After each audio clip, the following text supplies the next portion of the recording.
All right, I'm about to put you onto the credit game. Watch this real quick. No, this is not a scam.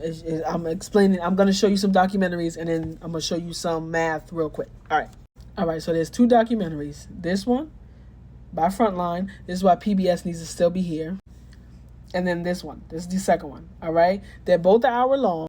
And I understand that not everyone has the bandwidth to get through it. So I'm going to just show you some math, give you a brief synopsis of it, but you got to watch the full thing. So basically, the way credit cards was made, like someone came up with the idea of charging people only 2% of whatever they spend. So that's why, let's say you have a card, let's say with like $2,500 or $1,000. We're going to just start with $1,000. Keep it simple.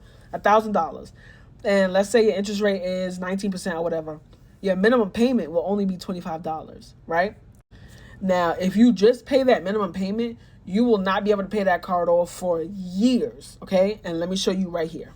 All right, so as you see here, $25 minimum, interest 19%, sample card $1,000. By December, you're still gonna have almost $900 to pay back, right? So 12 months, you pay $25, you still have almost $900 to pay back, and you spent $1,000.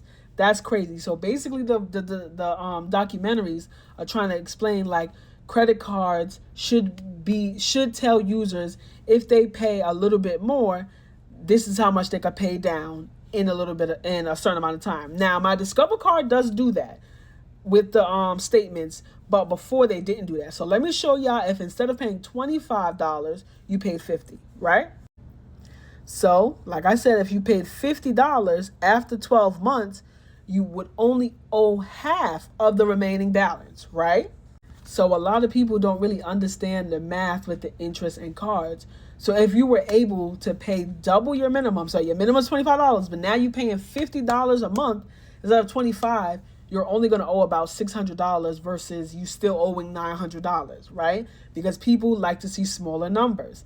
Now, let's say you added $30 more. So instead of paying $25, right, you paid $65. So here, if you spent $30 more than your minimum payment, you would owe $400 by the end of the year, right?